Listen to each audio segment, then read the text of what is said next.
বরমশাই বলছে আমার মুখে রুচি নেই, কিছু একটা বানিয়ে খাও। ভাত রান্না করেছি, তরকারি রান্না করেছি, তারপরেও ওনার খেতে ভালো লাগেনি।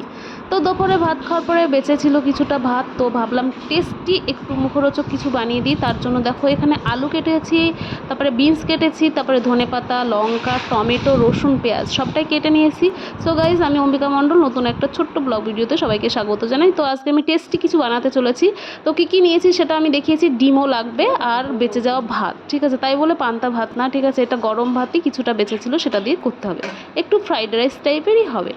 তো দেখো একটা কড়াই নিয়েছি, কড়াইটা গরম করেছি, তার ভেতরে সর্ষের তেল দিয়েছি, দুটো ডিম ভেঙে দিয়ে দিলাম। এই ডিম দুটো এখন ভালো করে নাড়াচাড়া করে ভুজিয়া করে নিতে হবে। তোমরা বলতে পারো চাউমিন করে দিলে না কেন, ম্যাগি করে দিলে না, রোল করে দিলে না দিদিভাই? তো এগুলো তোমাদের দাদাভাই 2-3 দিন ধরেই খাচ্ছে। তো ভাবলাম একটু অন্য কিছু ট্রাই করি, তার জন্য ওই ভাত দিয়ে আমি একটু এইরকম টেস্টি কিছু বানিয়ে ফেলছি। তো দেখো গল্প করতে করতে এই সাইডের ডিমটা মানে ভুজিয়া বানানো হয়ে গেছে। তো ওখানে আর একটু তেল দিলাম, মানে কড়াইয়ের ভেতরে তেল দেওয়ার পরে দেখো গোটা গরম মশলা, তারপরে জিরা, শুকনো লঙ্কা, তেজপাতা ফোড়নে দিয়ে দিলাম। দেওয়ার পরে ওই যে রসুন কুচিটা ছিল না, সেই রসুন কুচিটা সর্বপ্রথমে দিতে হবে, একটু নাড়াচাড়া করে নিতে হবে। তো একটু নাড়াচাড়া করার পরে আলুটা দিয়ে দিলাম। আলুটা দিয়ে ভালো করে ভাজতে হবে। আলুটা একটু নরম না হলে তো খেতে ভালো লাগবে না, কাঁচা কাঁচা লাগবে। তো দেখো পরিমাণ মতো লবণ দিলাম আলুটাকে সুসেদ্ধ হওয়ার জন্য। তো দেখো এখন লবণ দিয়ে নাড়াচাড়া করলাম, এরপরে একটু ঢাকা দিয়ে ভালো করে ভেজে নিতে হবে, যাতে করে সেদ্ধ হয়ে যাবে, ঠিক আছে? দেখো ঢাকনা তুলে আবারও নাড়াচাড়া করলাম। এখন ওই যে কেটে রাখা বিনস দিয়ে দিতে হবে, বীজটাকেও একটু কিছুক্ষণ ভাজতে হবে। তার জন্য দেখো এখানে আমি বীজটাকে দিয়ে ভালো করে নাড়াচাড়া করে নেব, কিন্তু বীজটাকে দিয়ে আবারও আমাকে ঢাকনা দিতে হবে, ঠিক আছে?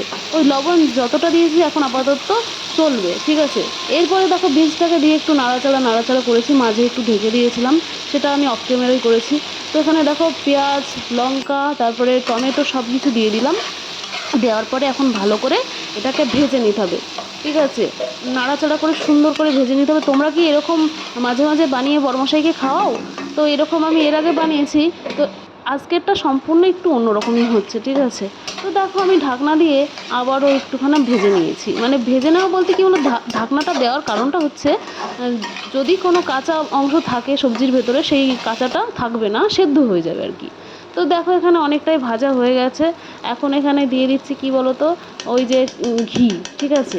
ঘি অনেকটা দিয়ে দিলাম। ঘিটা দিলে টেস্ট আসবে, দুর্দান্ত পরিমাণে টেস্ট আসবে। তো বেশ পরিমাণে ঘি দিয়েছি, একদম সামান্য দিলে হবে না। ঘি দিতে কৃপণতা করলে কিন্তু স্বাদ হবে না এই রেসিপিতে, তাই ঠিক আছে? আর এই যে মানে ভাতটা দেখছো কি, আবার বলো না আমি ভাতটাকে মানে ভেঙেছি মিক্সিতে দিয়ে, একদমই না। এটা হচ্ছে মিনি মোগরা, ঠিক আছে? এই চালটা কিন্তু একদম গোবিন্দভোগ চালের মতো। তো দেখো বেশ পরিমাণে ঘি দেওয়ার পরে সবজির সাথে মানে ভেজে নেওয়া সবজির সাথে মিনি মোগরা চালের ভাতটা আমি দিয়ে দিলাম। দেওয়ার পরে একটু নাড়াচাড়া করে নিয়েছি, তারপরে ওই যে ভেজে রাখা ডিমটা দিয়েছি, ডিমটা দিয়েও কিছুক্ষণ নাড়াচাড়া করেছি। তারপরে দেখো টেস্টের জন্য আর কি আমি এখানে চিনি ব্যবহার করলাম। চিনিটা না দিলে কিন্তু টেস্ট কখনোই আসবে না, চিনিটা দিতেই হবে। আর যারা খাও না তারা কিন্তু স্কিপ করে যেতে পারো, কোনো সমস্যা নেই। তারপরে একটা সিক্রেট মশলা, ঠিক আছে? সেই সিক্রেট মশলাটা দিয়ে ভালো করে নাড়াচাড়া করে নিলাম। তারপরে কেটে রাখা ধনেপাতা লাস্টের দিকে ছড়িয়ে দিলাম। ছড়িয়ে দিয়ে তারপরে একটু রেখে দিতে হবে ঢাকা দিয়ে, ঠিক আছে? তো দেখো এখানে ফাইনালি সব দেওয়া হয়ে গেছে। তোমাদের কেমন লাগলো রেসিপিটা? তোমাদের বরমশাইয়ের মুখের রুচি ফেরাতে এরকম রেসিপি ট্রাই করতে পারো। চাউমিন, ম্যাগি, রোল আমরা তো খেয়েই থাকি। তো বেঁচে থাকা ভাত দিয়ে এই রেসিপিটা যদি ভালো লাগে লাইক, কমেন্ট, শেয়ার করে দিও। নেক্সট কোনো ভিডিওতে দেখাবে। টাটা, চলো।